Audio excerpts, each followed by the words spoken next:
Welcome to this week's Parsha discussion on both the Parsha and on Purim. So Parsha Tetzaveh and on Purim. I, like many people, I think, have this desire to tie the Parsha into the like upcoming calendrical event. But this one is a tricky one because Parsha Tetzaveh is mostly about the Kohanim and their wardrobe. And there's not really a lot of narrative, right? And the Megillah is almost all narrative. And so I had to really go searching for a good connection. But I think I found one here. Let me share my screen for those who like to look with me at the source sheet together. And so what I decided was to talk about clothes. There's not really a whole lot of choices in terms of interesting things here. And so I brought the first two psukim from our parsha, and then we'll compare it to one pasuk from Esther, and we'll do that 2 times and sort of try to flesh out a few different ideas. So the first 2 psukim, as I said, are from this parsha about the clothing. So God is talking to Moshe and says, "V'asita bigdei kodesh la'aharon achicha v'chavod u'letiferet." You should make sacred clothing for your brother Aaron, for honor and splendor. So right away, we have this sense that these are not ordinary clothes. They're bigdei kodesh. There's something holy or separate, sacred about them. And then we see a few psukim later.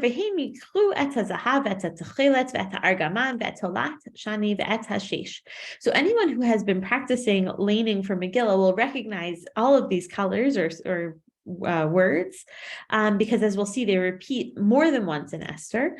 But here, what it means is that they shall take the expert weavers who make the clothes, shall take gold and blue and purple and crimson yarn and fine linen.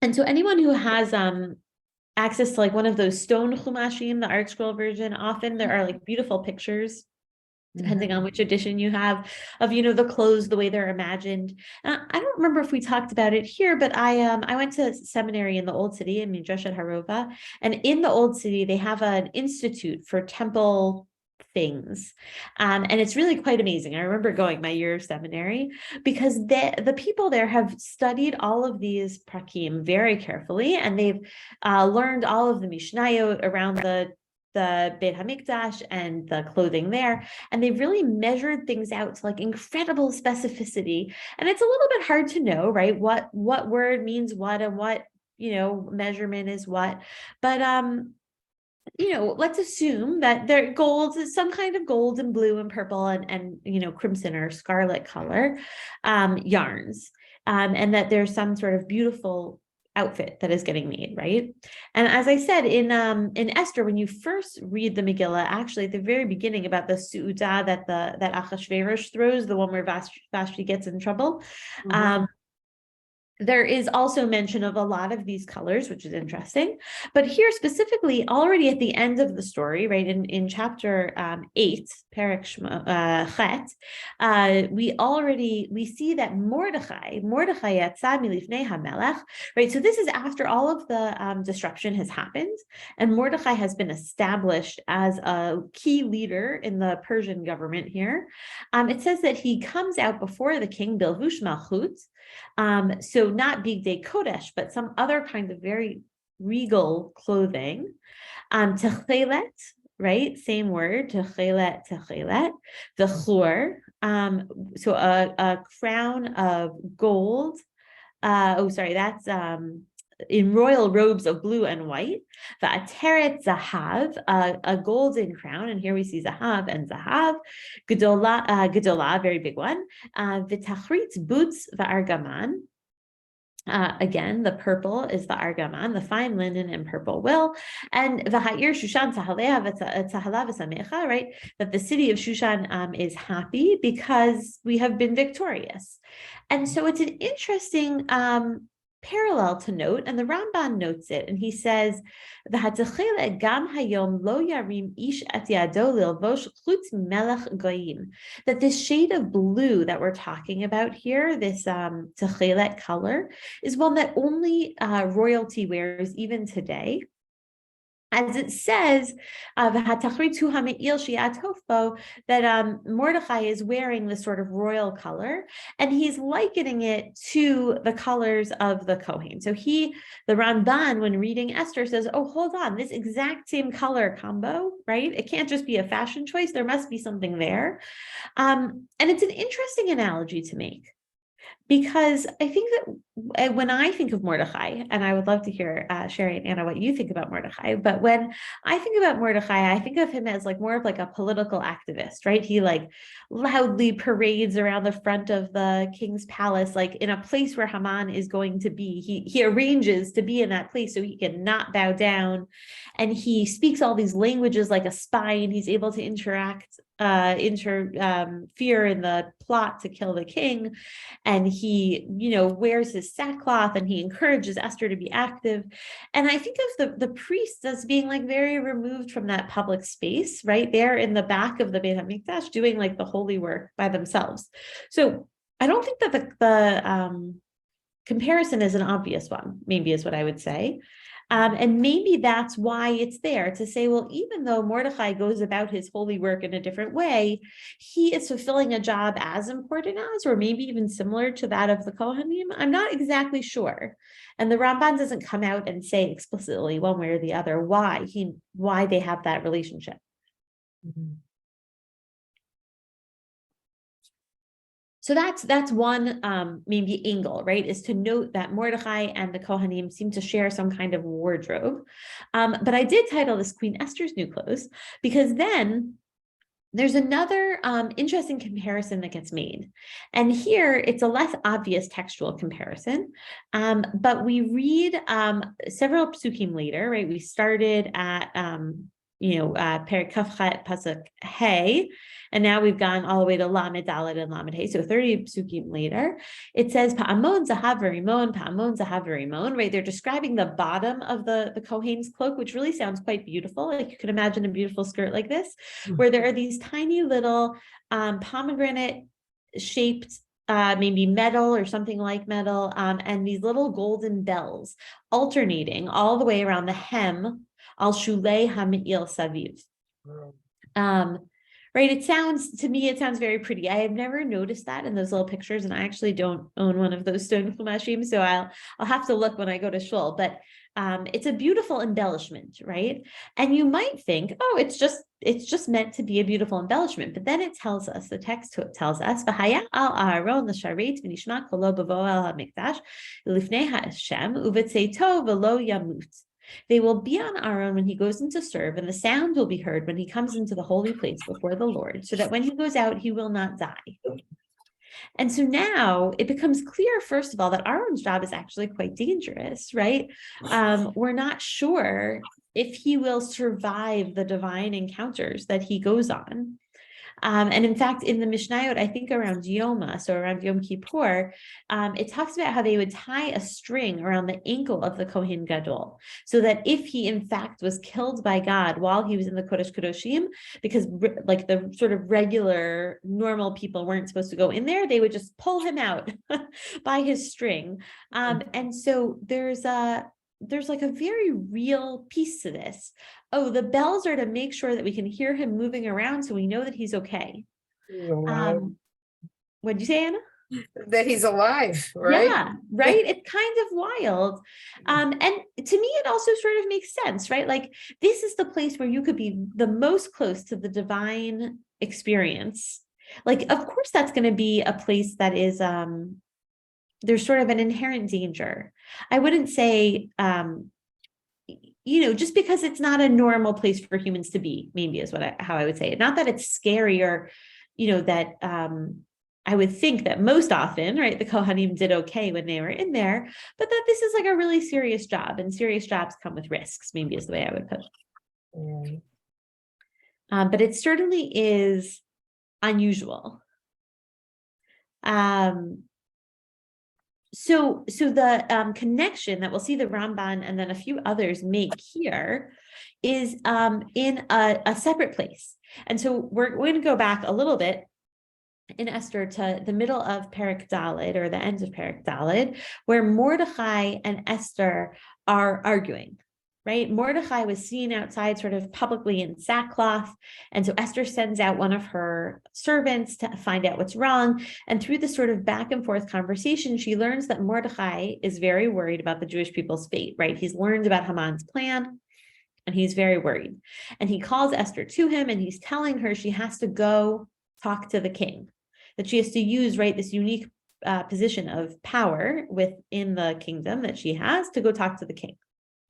And Esther is maybe telling Mordecai something he doesn't know, or maybe explaining her fear, right? But she says, listen, kol ovdei hamelech va'am medinot hamelech yodim asher kol ish v'isha asher yavo el hamelech el hachatzer hapnimit asher lo yikareh achatato lahamit levad me'asher yoshit lo hamelech et sharvit hazahav v'chaya. Right? She says, all the king's courtiers and the people of the king's provinces, right? The people who interact with the king, they know that if any person, man or woman, enters the king's presence in the inner court without having been summoned, there is but one law for him, that he be put to death. Only if the king extends the golden scepter to him may he live. But I have not been summoned to the king for 30 days. And she's saying, like, Mordecai, I can't go. I'll be put to death, right? And this is a different kind of fear, or maybe like there's sort of a different quality of fear. But the Rambam is noting that maybe Esther is giving words to a feeling the Kohanim might have felt. I don't want to go in that Kodesh Kadoshim, right? I know that when you're sort of in the wrong place at the wrong time, and we'll see that with Nadav and Avihu, right? When you're not following the exact directions, and there are many of them, scary things can happen in there. And I don't feel like I've been summoned, right? Maybe that's a Kohen's problem also. And so Esther is feeling very nervous. And sure enough, the Ramban makes this comparison here on this week's Parsha. He says, "Vichnas lifnei Adonenu ki'ilu bereshut," right? That the priest is going in as if taking permission, right? That, like, what does it mean for God to invite us in? I don't know. That's an interesting question. What does it mean? So, maybe you're going as if taking your own permission without getting permission. Right? That when you go into the king's house without permission, you're subject to death. But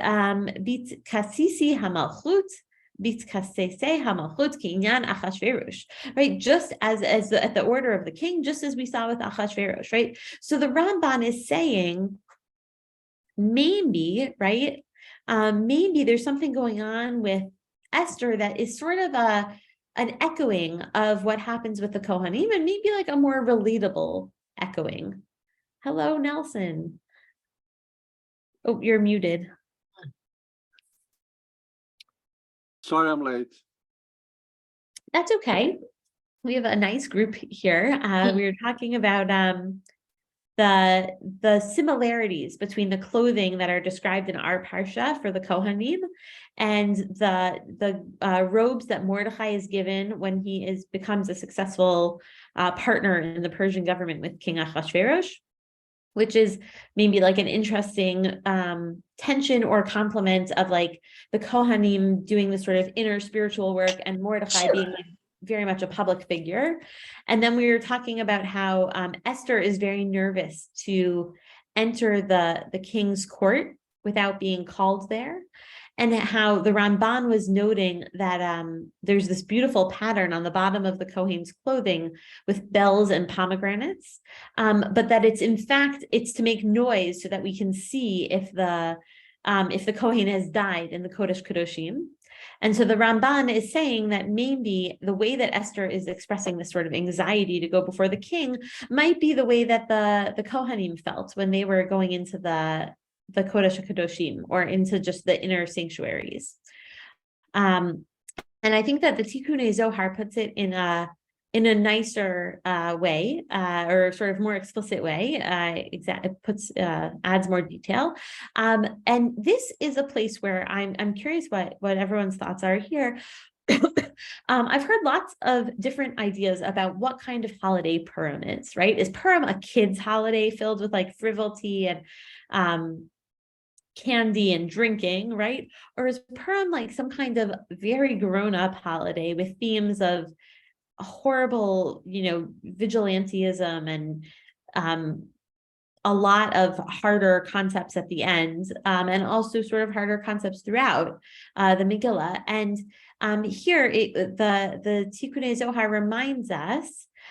He says, just as on Yom Kippur, the high priest adorns himself with 4 white garments, Esther too donned her royal garb and stood in the inner courtyard of the king. Sorry, I should have put the psukim first, but maybe we'll read this first anyway. And so Purim is so called Yom HaKippurim, sort of like Yom Kippur is Kippurim, right? That there's a connection, like if you make a circle of the calendar on a piece of paper, Purim and Yom Kippur match up a little bit on the calendar. And so for those of us who are in the like frivolous childlike holiday, right, it almost doesn't make sense. Right, because in the the Tikkunei Zohar here explains, because in the future we will delight in that day of Yom Kippur and transform it from a day of affliction to a day of delight, just like Purim, right? So that's the point, is it's not like Yom Kippur, or Yom Kippur is not like Purim, but it will one day be like Purim. Right. And then similarly, the same question about the garments. And so if we look at this pasuk here, about the garments, about Esther, right? It says, so Esther, after a full back and forth with Mordechai, decides she will risk her life to go to the king. But she asks everyone to fast with her for 3 days in anticipation. Right. So Vihi B'Yom HaShlishi, those days of fasting are over. Tilbash Esther Malchut. And Esther puts on her royal apparel, is the translation, although we'll see it's not clear. V'ta'amod b'chatzar Beit HaMelech ha'pnimit nochach Beit HaMelech. She stands in the inner court over or against the king's house. And the king sat upon his royal throne in the royal house over against the entrance of the house. Right. So I guess we're to understand that the king is sitting in one spot and Esther enters on the other spot in her royal apparel. And the Gemara in Megillah says, why does it say, right? It quotes the pasuk. Why does it say big day? It should have said Vihi B'Yom HaShlishi V'Tilbash Esther Malchut. It should have said big day Malchut Mibaile, right? Why doesn't it say garments of royalty, right? Just like the big day. Hold on, let's go up here. The big day Kodesh of the Kohanim, or the big day Hamelech, one might argue, of Mordechai, right? It just says V'tilbash Malchut. Sorry, where did we go? And so the Gemara answers, Eila shalavashta ruach hakodesh kativ, rather that she dressed herself in the Holy Spirit. And I think that's a beautiful idea, because often in the English language, I think we express that idea, like I'm donning my war clothes, or I'm getting out my shield of armor, right? That like when we have to do something hard, right? Sometimes, well, I have to put on my big girl outfit and go, be a grown up, whatever the thing is. Don't get your pants in a twist, right? There are lots of sort of clothing analogies. Once I've gotten started, it's going to be hard to stop, but I'm sure you guys get the idea. And so this idea that what does it mean she put on her royal apparel? It means she sat and she got at one with God, with the Shekhinah. She was able to somehow make it herself feel as though she had the Shekhinah surrounding her to protect her from what was going to happen, which is why I sort of tongue-in-cheek called this Queen Esther's new clothes, sort of like the emperor's new clothes, right? In the sense that there's this idea, I think, that even when one is not wearing something special, one can feel as though they're wearing whatever they want to be wearing, right? For those who are not familiar, the Emperor's New Clothes is where somehow, I forget the details, the emperor is convinced by his associate to parade around wearing nothing at all, as though it is the finest of clothing. And the emperor is sort of the silly guy in the story. And I don't think Esther is the silly guy, but I think this idea that she can wear the Shekhinah and have it be called wearing something is incredibly powerful. And that then when we think back to the Kohanim, actually, I think that both Mordechai and Esther are wearing sort of a holy spiritual aura in the same way that the Kohanim do, which I think is a beautiful idea. And I think that this is why Mordechai entreats Esther in this way. This is one of my favorite psukim in the text. My husband has a beautiful sort of picture of it in his office, right? When Esther is saying, I'm not sure I can do it, Mordechai says, Ki im hacharesh tacharishi be'et hazot, right? If you keep silent, on the contrary, in this crisis, revach v'hatzala ya'amod le'Yehudim mimakom acher, right? We know that we will ultimately be saved from some other place, right? If you don't do it, it's okay, Esther. You can sit out if you want. But va'atu beit avicha to'avedu, you will perish. Your storyline will end. Which is a hard thing to hear, but necessary sometimes. And then he says, right, who knows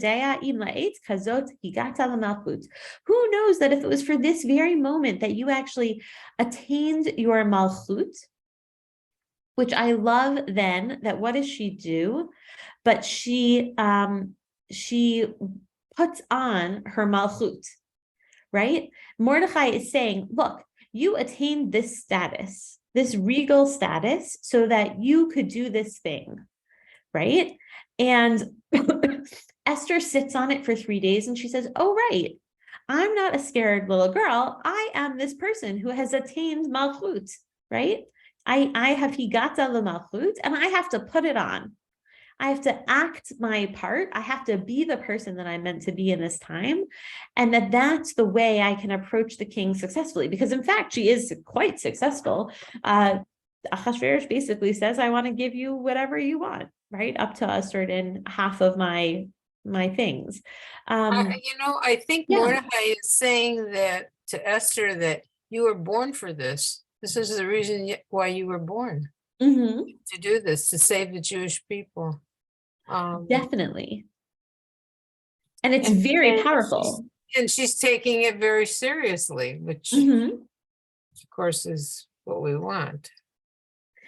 Yeah.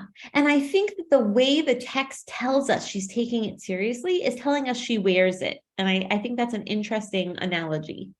Yeah. Right.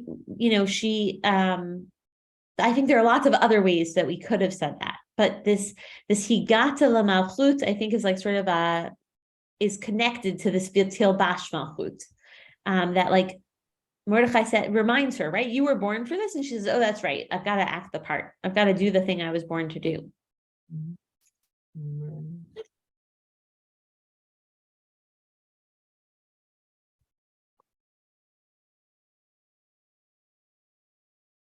So I think maybe to circle back to this week's Parsha, a friend of mine, his teenage son, put on his Facebook account, now we've gotten to the Parsha where I tune out until next Rosh Hashanah or something, meaning like there's a lot of boring measurements and then a lot of boring clothes.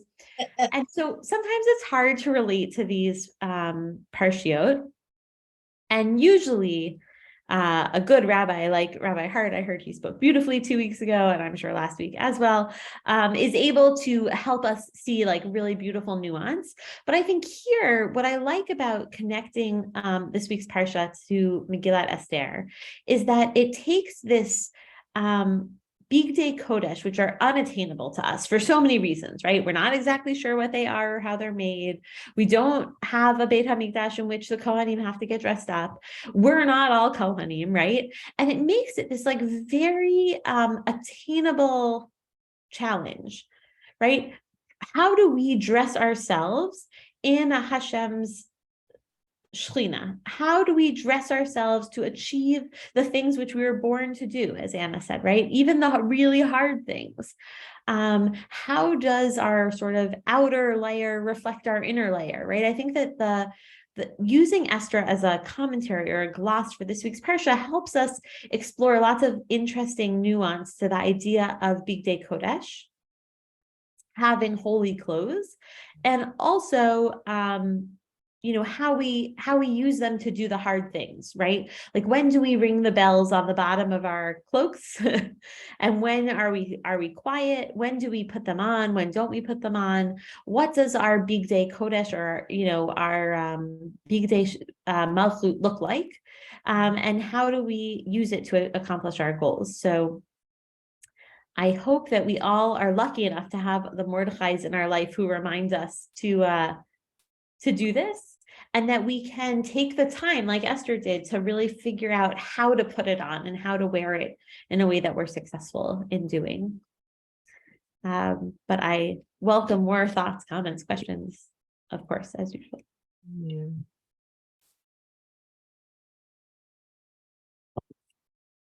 I don't know if anyone has like a thing that they wear to certain things, like a brooch or a necklace or a tie, lucky shoes. I don't know what the thing is, but that kind of reminds me of this in some way as well.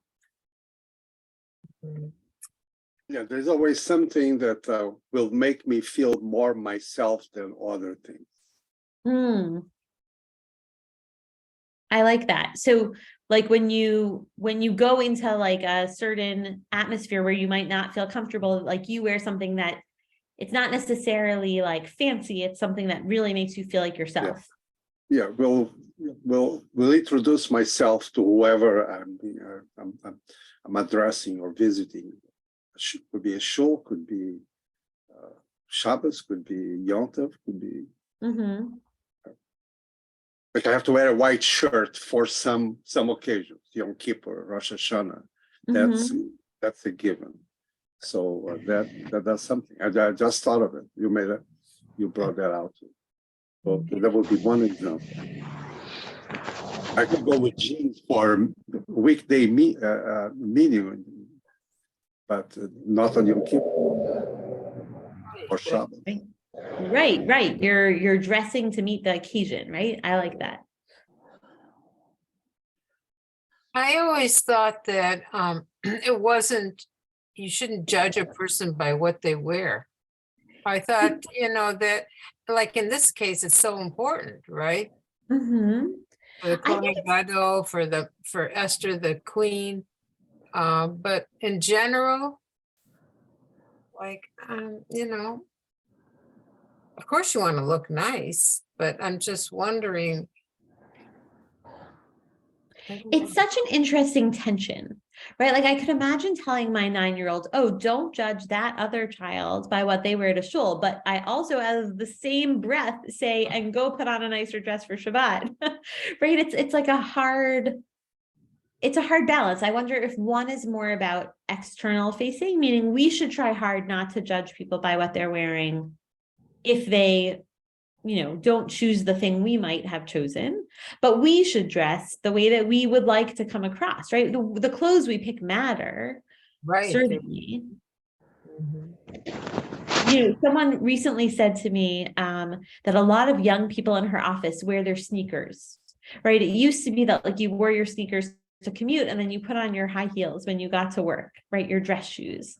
And that she's noticed that many people have just sort of skipped the switching into dress shoes phase. They want to be comfortable. Because they want to be comfortable, because I think that over the COVID years, the office policies have relaxed a lot. And so maybe they just don't feel like they need to wear super fancy shoes, whatever the reason is. But she said, I don't think they're being taken seriously in the same way, that's like not appropriate for the office. And so I could see it both ways. I often lapse into forgetting to change out of my sneakers for, weeks at a time. But if an important donor comes into my office, right, or a visiting scholar, I would definitely make sure to have my fancy shoes that day, right? And so I think, sometimes it's a good point that sometimes we sort of forget that every day on some level is maybe a day for big day malchut, or, it reminds me of a very dear colleague, Rabbi Lila Kazdan, who's also a Maharat graduate. She grew up in a very Haredi home. And when she would leave the house in the morning, her mother would sort of inspect that all of the buttons lined up straight and that her skirt was in the proper space and her, everything was, her shoes were shined and her hair was neat. And she said, every day when you go outside, you should be dressed as if you're going to meet Hashem. Right? It was very important that she look appropriate. And I think that there is something to that, to feeling like everything you own some way is Bigdei Kodesh, some way serves God, some way you feel the Shekhinah around you, right? I'm not sure that I agree with her mother that, with all due respect, that, that's the only way to have that is by being fancy. But I think that maybe being aware is sort of the right way of thinking about it. I don't know. Yeah, my niece, who she's Orthodox, etc., she will not wear tennis shoes. Like when she goes to work, she won't wear tennis shoes Ever. and, Not even to she commute. said to work she will not, and she says because she feels like she has to dress as a nice Jewish woman, and this is a reflection of being a good Jewish person, and so she dresses up. Oh, well. So everyone's got a different theory, don't they? And they think differently. Totally. As my Zadie would say, that's what makes good horse racing, right? No bad opinions. Yeah. But I think it's like more. Hello? Are you trying to speak to us, Rabbi Schwartz?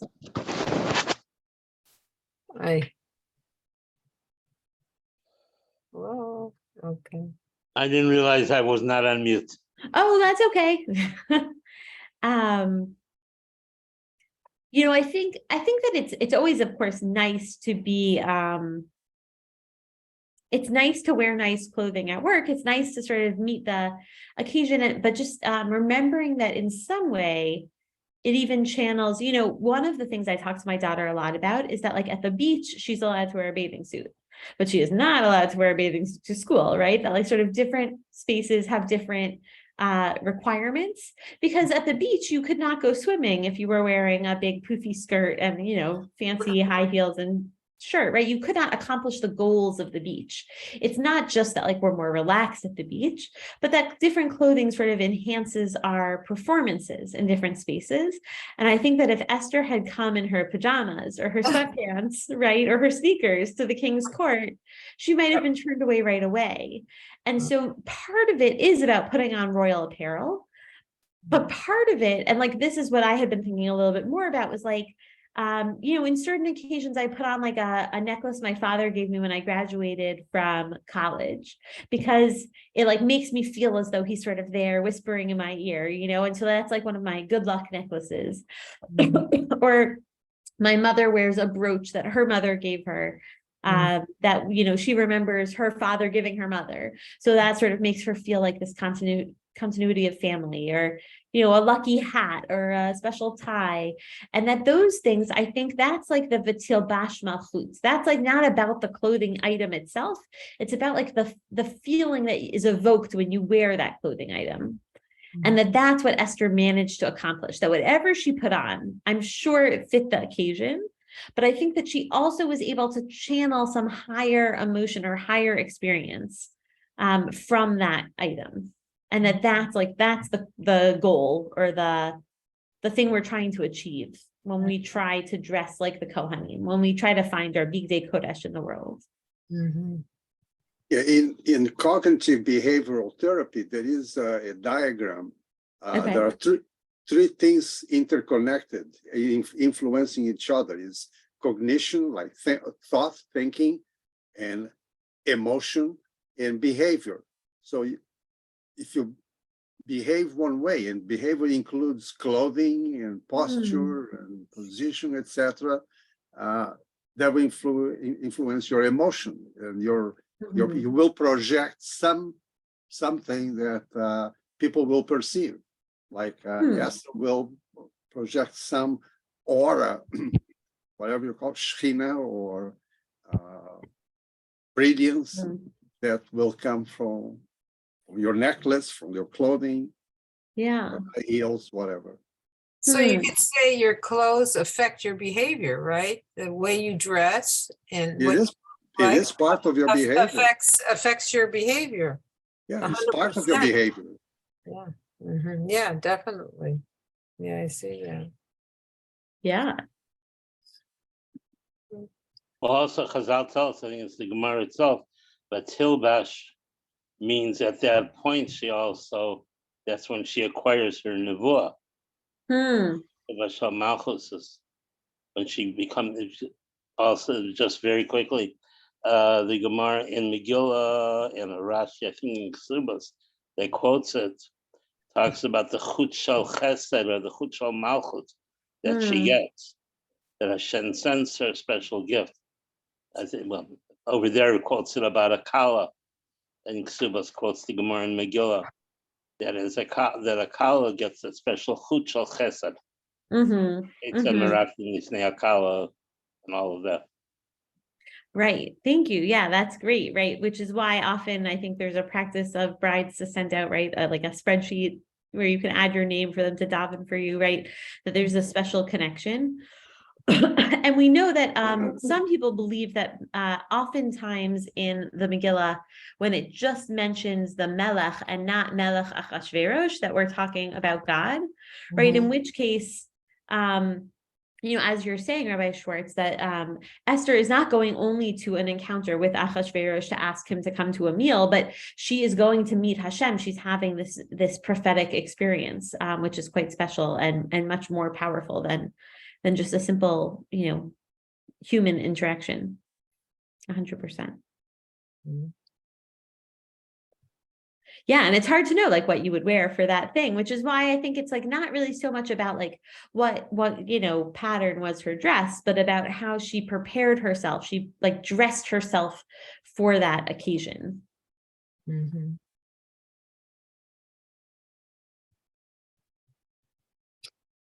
Beautiful. Well, thank you guys for joining me tonight. I'm going to stop the recording. Thank you.